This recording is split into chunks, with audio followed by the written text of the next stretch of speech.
Many of the ingredients you will need to make your own soap can be found at your local grocery store or herb shop. We've also included with this DVD a list of reputable online suppliers for some soap making supplies that are difficult to find. Your base oils are generally olive oil, coconut oil, palm oil, or shea butter. With the exception of shea butter, the other oils can usually be found at your grocery store. You'll want to make sure that you look on the back of the label of the oil to make sure that it is really just olive oil or just coconut oil, because sometimes they can include other oils in there and it not be listed on the front of the bottle, and that can really mess your soap up if you don't know what oils are in there. You want to make sure that you're using the purest oils you can find.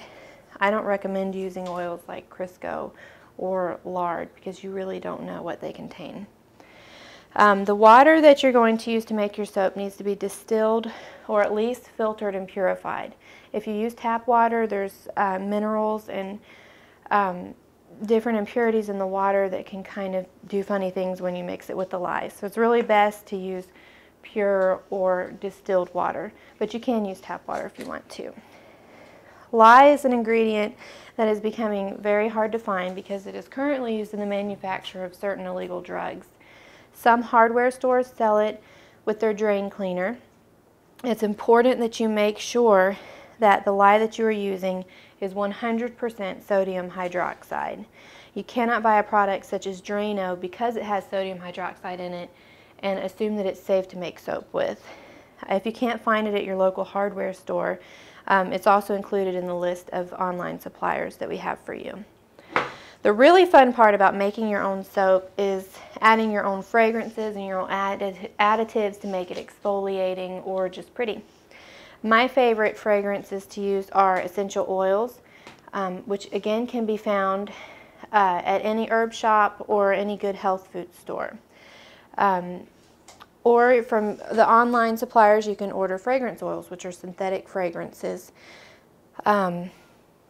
You'll want to make sure that the fragrance oils you're buying are made for soap. You cannot buy candle making fragrance oils and put them in your soap because they haven't been tested for safety on the skin.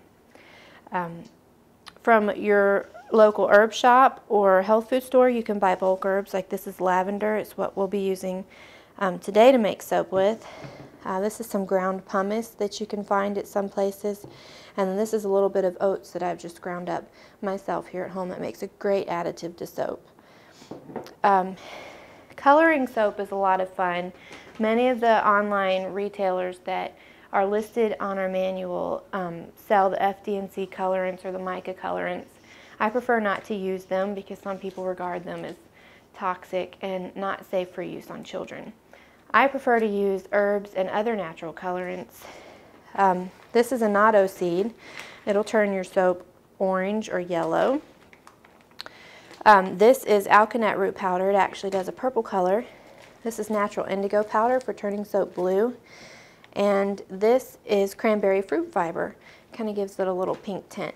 So really there's so many natural things you can use to color your soap that I don't see any reason why you'd have to use the synthetic stuff.